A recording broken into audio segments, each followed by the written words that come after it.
I think it's time to retire. Hello? You're currently on the phone with Casey K.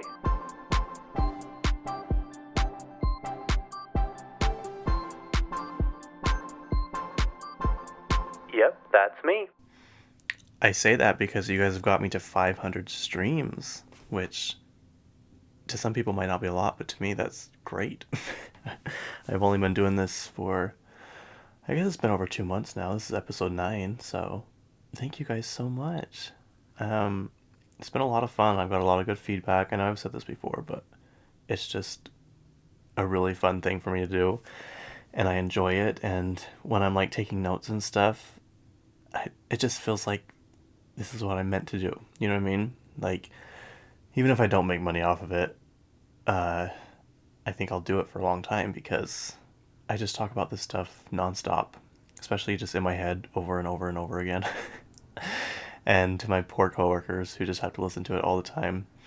But it's just like, I'll just randomly say something because something reminds me of like a celebrity or a celebrity moment or like a pop culture moment, and I'll just say it, and people have to just go with it. So thank you for all who are just going with it, and thank you for wanting to listen to this. I get messages and stuff from all my friends saying they really enjoy it. At first I thought they were just being nice, but like a lot of people have been saying it, so I think it's turning out pretty good. I hope it's, not a waste of your time. I hope you're not just doing it just to be nice, but um, even if you're just trying to support me and be nice, you can turn this on mute and just put it on repeat and listen to it over and over again because yeah, I think it's going pretty well. And I couldn't have done it without my friend Dalton. He did the cover photo and he does all the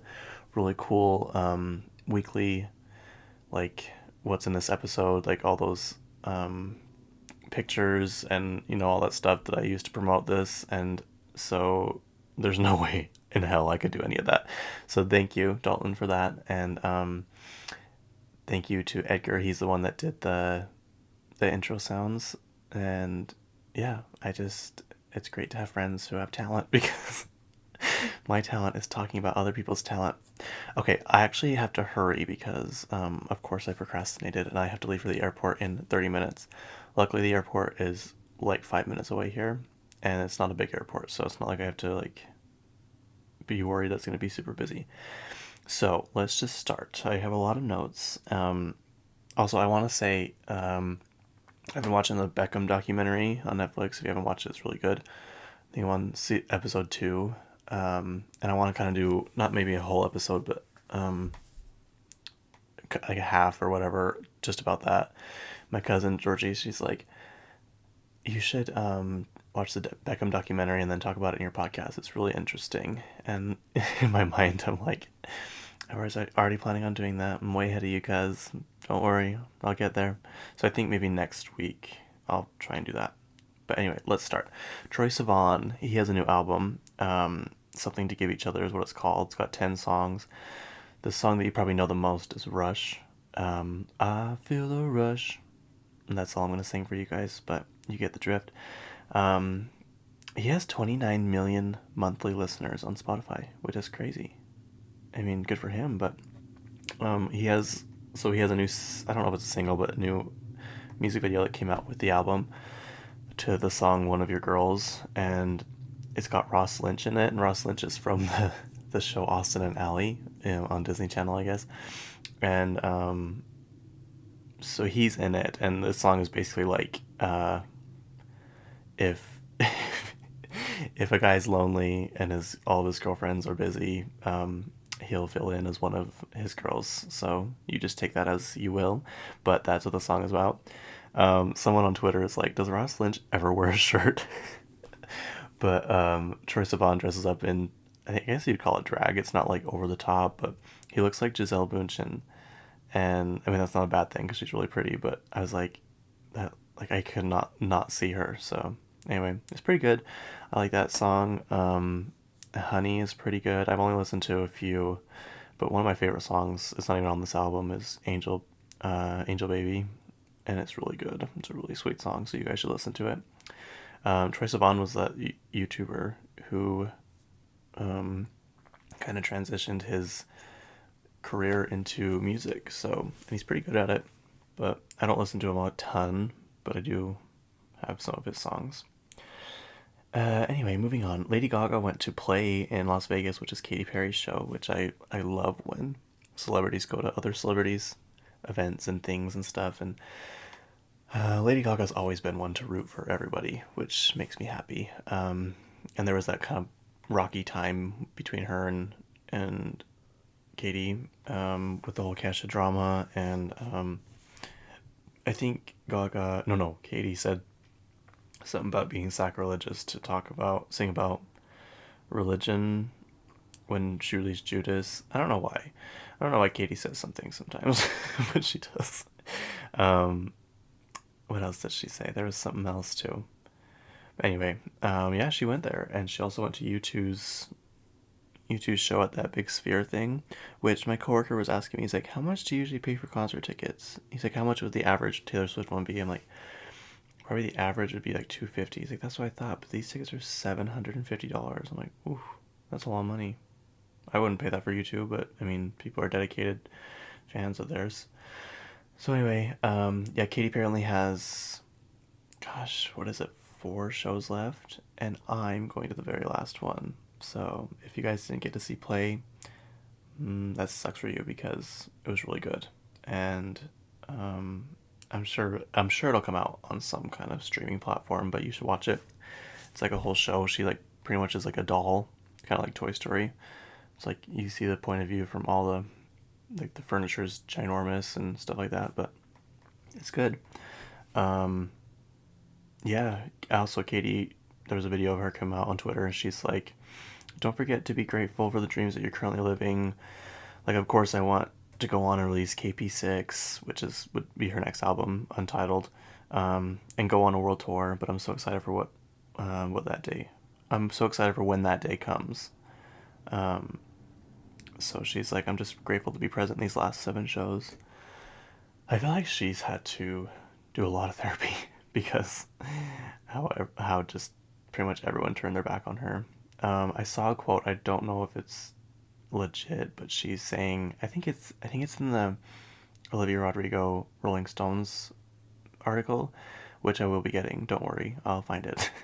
But I think it's in that. But she's like, I went through, what did she say? Something like hell, pretty much, and not one person reached out to me. Not one person called me, and just basically she had to figure out how to do it all alone, which would be so awful. I know we've talked about this, but I could talk about it forever because it is the strangest thing to me. It's kind of basically like what goes up must come down, and hers came crashing down.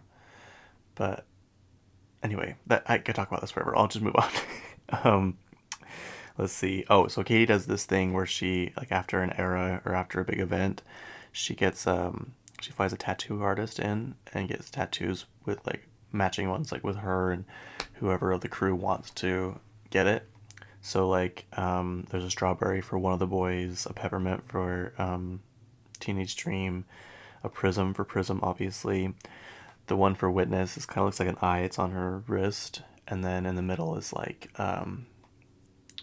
Saturn, and then I think there's a little teardrop in it.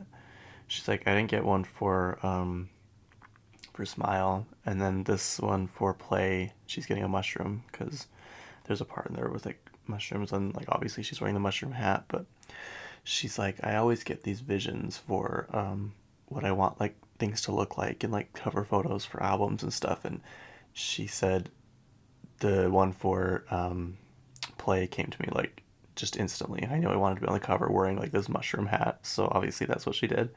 And she says she already has the next idea for the new album, which I really hope it's good. I hope she gathered all the best songwriters in the entire universe, the Avengers of songwriting, because I just want a massive comeback from her. But there's rumor that it's gonna be like butterfly kind of vibe, which Olivia Rodrigo's done, but I mean she doesn't own butterflies. But it's just this has been going around for years that Katie's gonna do one about butterflies. So Madison Beer is going on tour. She's coming to Utah on June 4th to the Complex. I've only been to the Complex once, and it was this year to BB Rexa. And looking back, I had a lot of fun, but I also had a lot of adult beverages, so um, that was fun. But I obviously wanted. I like BB Rexa. She's always in my Spotify Wrapped somewhere. Like she's always a good one to go to. But on Blue, like I needed to hear that song live. I needed to inject it into my veins, and she actually played it twice. Yeah, she played it twice for us. She like played it once, and then she's like, "Okay, I want to play it again, but I want everyone to be present and like put their phones down." I'm like, "I'll do whatever you say." just sing the song. So yeah, Madison Beer's coming.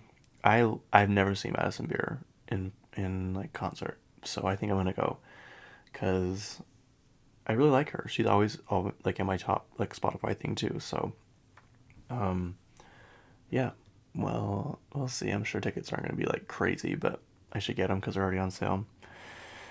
Let's see. Wizards of Waverly Place came out 16 years ago. Doesn't that make you feel so old? It makes me feel old, but everything makes me feel old nowadays, and I hate it. I hate aging. Okay, so we all know Britney Spears' book, her memoir, is coming out. It comes out October 24th, so that's really soon.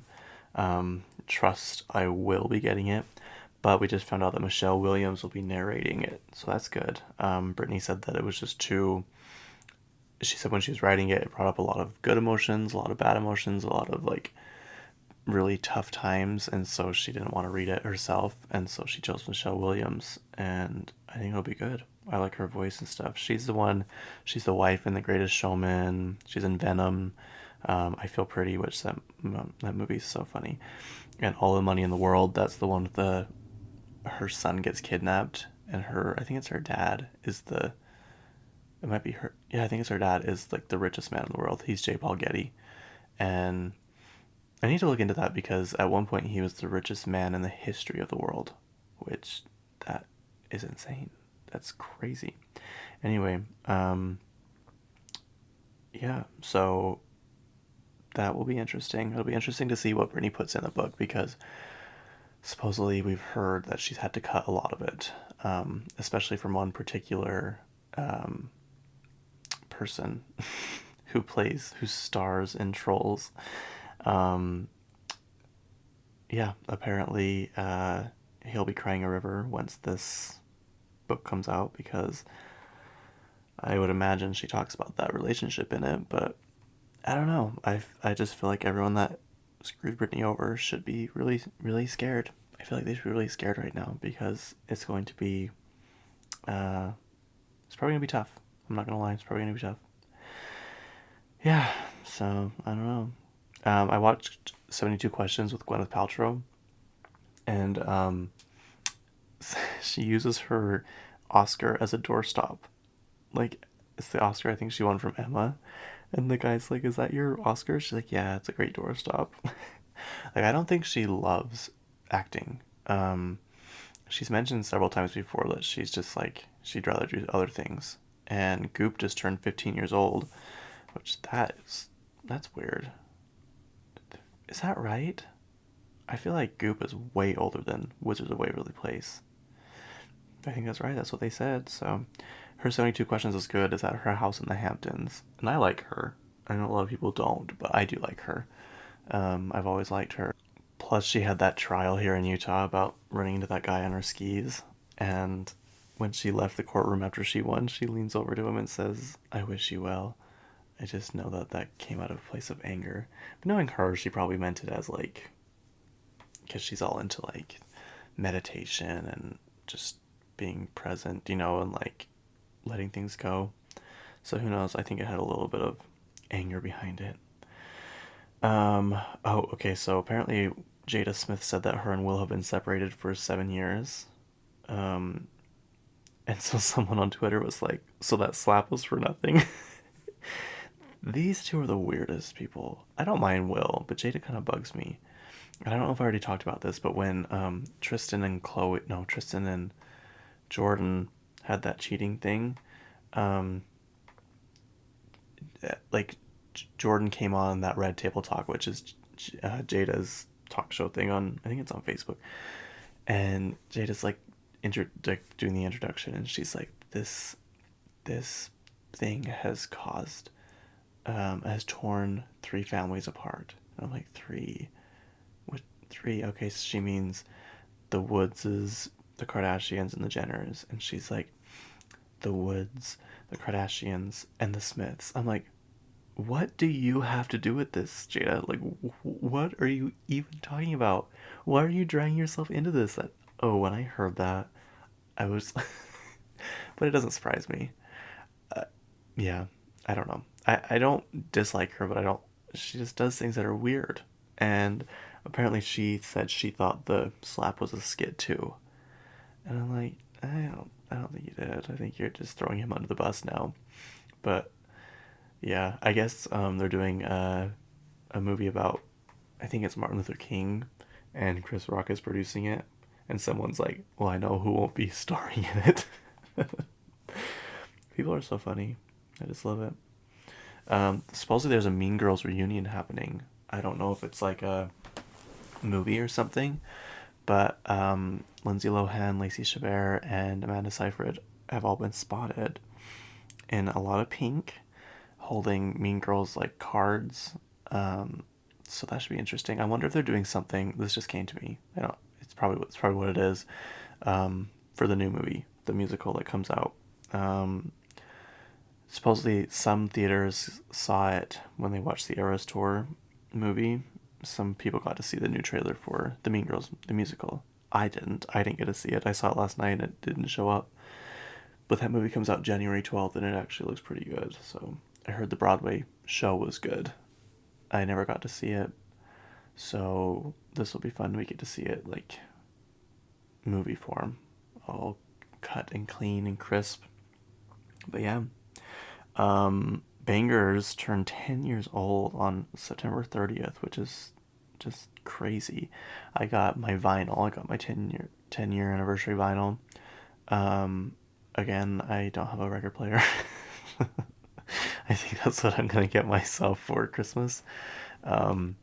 This Christmas will be very, very frugal for me. I will not be going all out like I usually do, especially Christmas decorations. Oh, the money I've spent on Christmas decorations. Not this year. Not this year. And if you see me out and about buying Christmas decorations, you come up and you slap me in the face and you take all the Christmas decorations and smash them on the ground because I don't need any more. I truly don't. It's actually a disease. But yeah, so it's on its 10th anniversary, it rose to number 77 on the Billboard charts. It's been the highest ranking since May 14th of last year. No, oh god, of 10 years. Like, let's see, May 14th, 2014. That's when it was like the highest. No, sorry.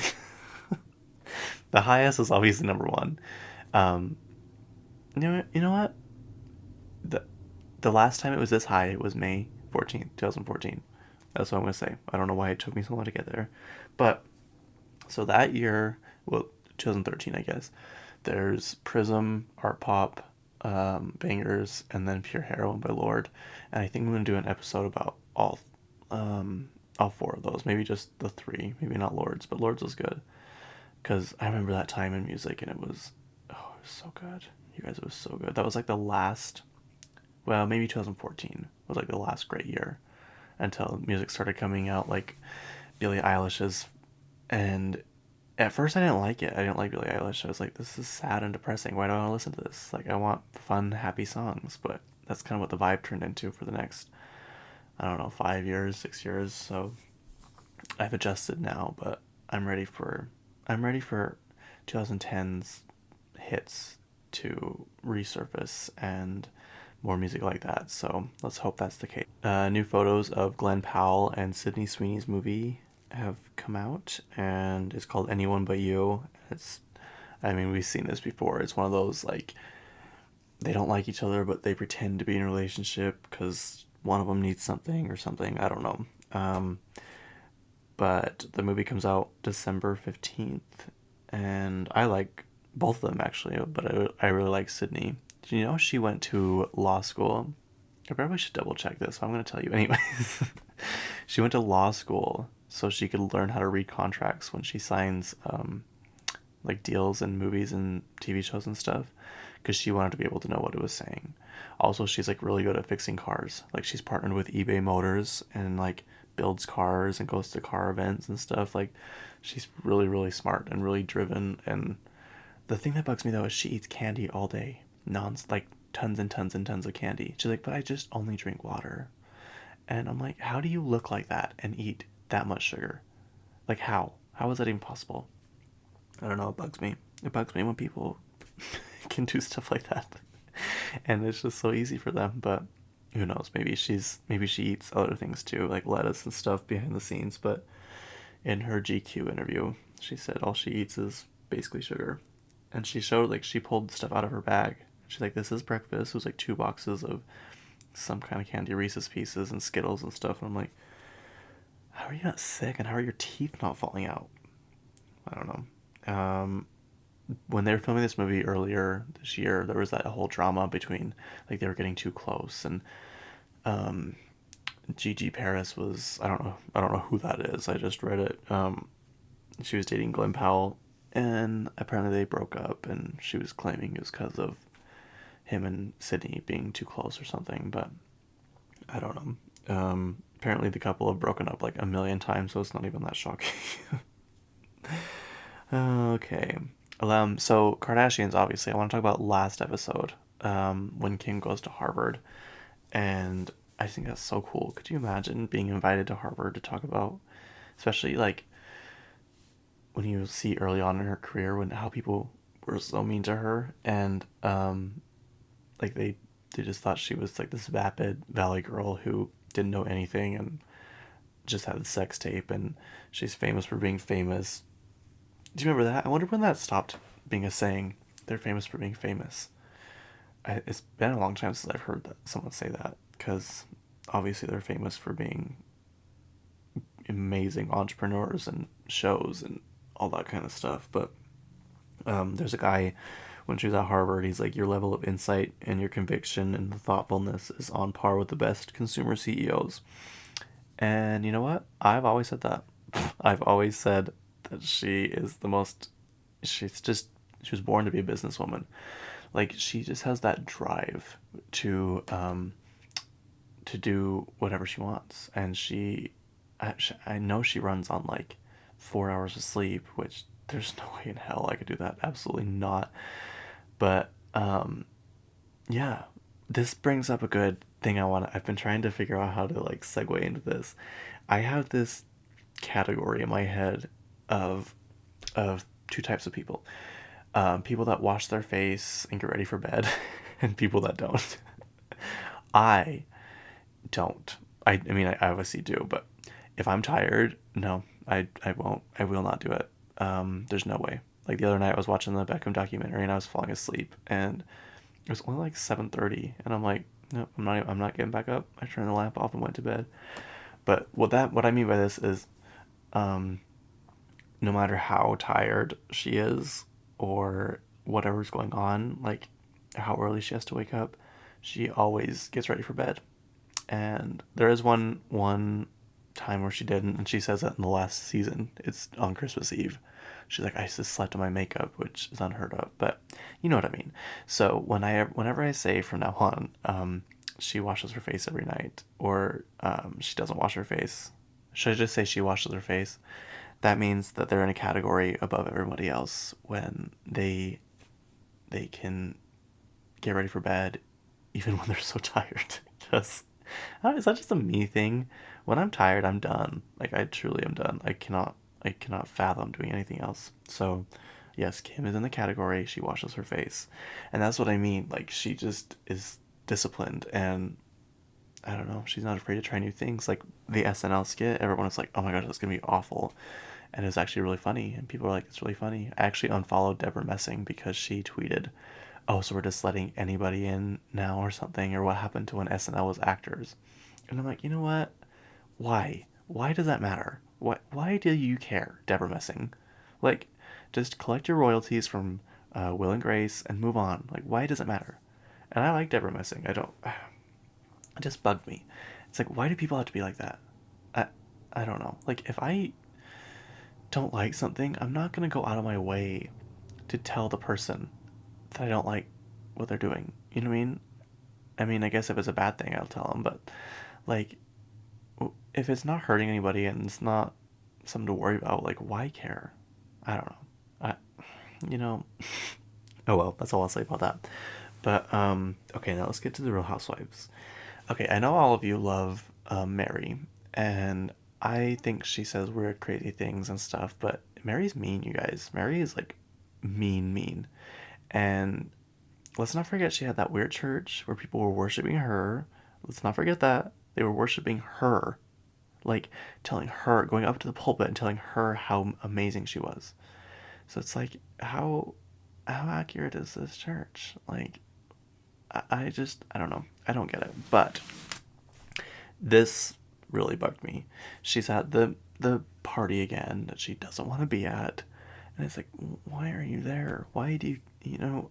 I don't know. Her comments are funny, but she she literally turns to Heather and says, Heather, what made you wear that necklace? And Heather's like, oh, I just really like it, and I feel like it matches this with this. And she's like, no, you really missed the boat on that one. And I'm like, okay, Mary, you have some of the fuggliest clothes I've ever seen. So why, like, really, really? And just the way she does it, she's so mean. She's so mean to Whitney for no reason. Absolutely no reason. She's so degrading to her, even if she did call her pornography. um, but then, so later in this episode, she's like, Lisa, is there food here? I'm hungry. And she's like, oh yeah. And she like has her assistant go and get her some food. And she's like, can you do it to go? And then she goes over and picks up her food. And she's like, you couldn't have put this in a box. And the guy's like, oh, I'm sorry. I just didn't want to touch it with my hands, my bare hands. And she's like, no, you're just lazy. I'm like, hey, you know what? No, Mary, you're rude. You're just ignorant. And like when you're mean to wait staff and service people, like there's a certain place in hell for you for that. Like I get if they're being mean and unruly and stuff like that, but there's no reason to ever be mean to people who are there to help you and serve you and make you um, food and all that kind of stuff. Like when she said that, I'm like that was not cool. Like you guys, I know people will be like, but she's so funny and she's so like, yeah. But if she talked to you like that, if she talked to you the way she talks to these ladies in this show, you would be so upset. And you can't say I'm wrong because you know I'm right. She just would, or you just would, and she I don't know. I, she brings really entertaining qualities to the show, but she's getting out of hand with her meanness, and I don't know. I don't know what else to say about that, but it just really bugged me. It really, really bugged me, especially when she's talking to that waiter like that. Like, who cares, Mary? You had to put the pizza in the box yourself. It was 2 inches away from the box. Like, who cares? I don't know. It just kind of makes me angry how she treats people, especially like the ladies. It's different. It's like, yeah, they're supposed to be mean to each other, but I don't know. I just don't like mean people just to be mean. You know what I mean? You know what I mean? Okay, so Lisa Barlow claims that she's Mormon. Um, I don't know. I don't know why. She's like, I can't go to the temple. She thinks she can't go to the temple because she drinks too much Diet Coke. That's why she thinks she can't go to the temple. I'm like, hmm, maybe it's because you own a tequila company. Maybe that's why. Or maybe it's because you go on national television, scream the F word, and call your friends garbage trash whores. Maybe that's why. Um, but she says John can go to the temple. So something's up here. I feel like if a normal person owned a tequila company, they would not be able to go to the temple. Um, yeah, let's just let it sink in just a little bit. But she says she's never read the Book of Mormon either. She's like, I want to read it based on what I'm hearing. It sounds really good. And I'm like, what are you doing? I have a feeling that um, she just saw John and she like fell in love and would do anything for him. And so she like just she's like, okay, I'm Mormon, you know, because I think he went on a mission too. But she says she goes to church every Sunday, which I mean that could be true. People do that. People go to church every Sunday. but some people just go because, I don't know, maybe they just feel better about themselves afterward. So then when Lisa and Whitney go over to Angie's house to talk about, I don't know, stuff and things, and Angie was like saying how upset she was that Meredith would start or spread these rumors and just talk about her family like that, and then Lisa like turned it and made it about her. Like I guess she went through a lot, but then like towards the end, um, she starts crying, and Whitney's like, "This reaction is really weird," but it's like, Lisa, read the room. Like, we can talk about this later. This is like, we're here for Angie. Like, what are you doing? Like, I don't know. I hate when people take things and just make it about them. It's like, just listen. You can listen sometimes, you guys. Do you hear that? You can listen. Listen to me. You can just listen to people, and you don't have to talk about, like, there could be a time later on where you can bring it up. But like when someone's going through something, don't interrupt them, and don't, oh, I have a friend that did this, or just like, you can be there. Just be there for that person. And even Whitney was like, okay, like the reaction from Lisa was really weird, but it's not the, like, read the room. Um, and then apparently Heather goes and talks to Jack, or no, she confronts Lisa about Jack going on a mission, and I, I get when people like, I don't know. I get why she would want to. I think she just wants. I hope it's just a place where she wants to tell him what he should expect, and not like try and like make him not go. Like, even just because you don't want to go to church, doesn't mean that you should like make your mission sorry, I don't know why I'm spacing. Making your mission to get everyone to stop going to church. Um, but I think she genuinely just wants him to know what he's getting into. But then like there's that scene with her, Heather and Whitney at the end. She's like, he's just a salesman for the church. And she's like, Whitney, why aren't you more upset? Like, I don't understand what's going on. Sorry, hang on, there's a loud, obnoxious car. And we're good. She's like, Whitney, you literally wrote a letter to the church saying like you wanted to be out, like you were just like so for this. And I think it was more of a place because Heather was getting mad of, she's like, why aren't you upset with me about this, because we both have talked about this and bonded over this, and now like you're all of a sudden you're not. Like, we've all been there when something like that happens with our friend, like all of a sudden they're just like totally change their opinion or something, and it's like, no, this is like what we complain about, this is like what we talk about, like what are you doing? I think it was more of that, but I don't know. Can we talk about Meredith's ponytail in that scene in the car? um I don't, it didn't even match. First of all, did you guys see it? I think that's why she's doing that big like headpiece or whatever. But when I saw that, I'm like, what are you doing? Like, I don't know about you guys, like, but the normal, not normal, I shouldn't say that, but average people in Utah don't dress like that to go snowshoeing. Um, I yeah, I just couldn't stop looking at that ponytail. Oh well, I mean, whatever. I don't have to wear it, but that's just a weird.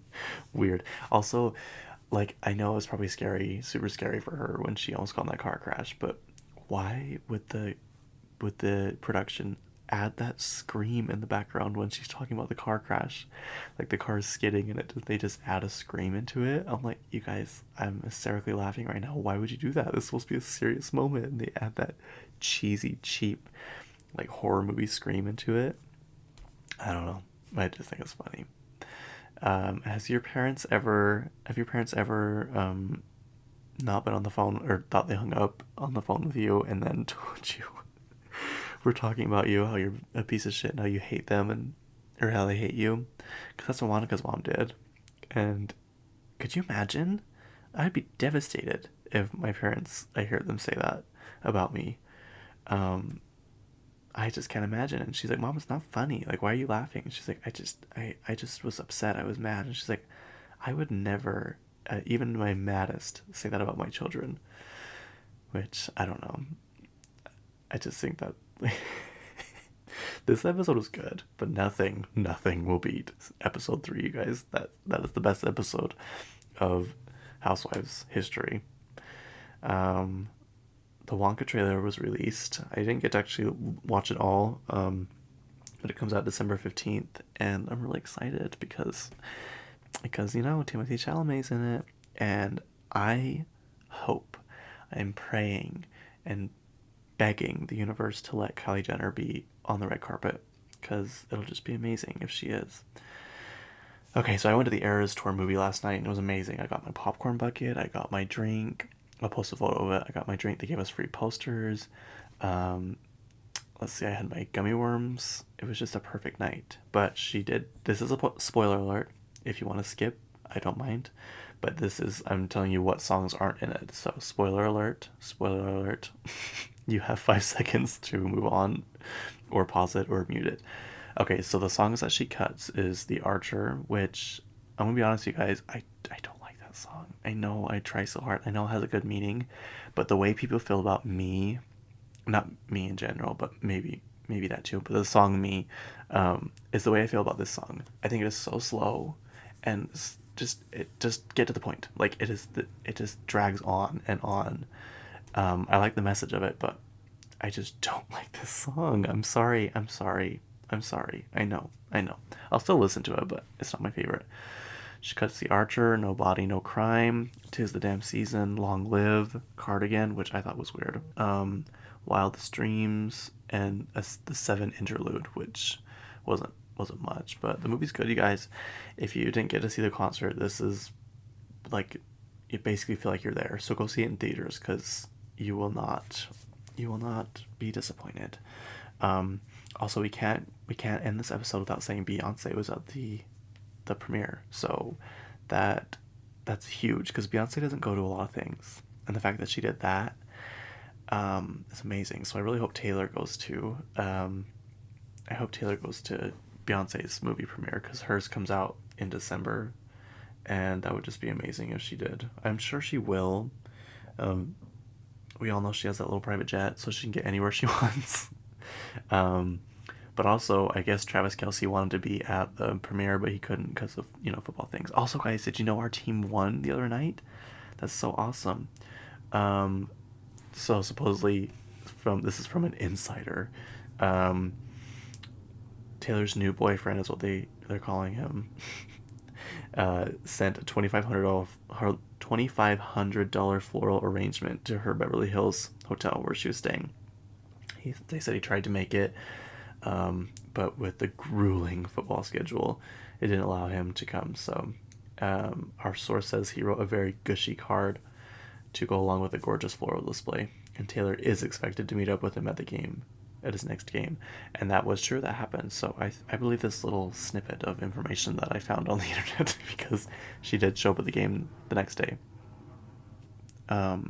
Anyways, that's all for me. I gotta go catch my flight, and I'm sorry if there's tons of weird noises in the background, but I'm not in my usual podcast room, my scrapbook room. So thank you for listening, and long live the Eras Tour.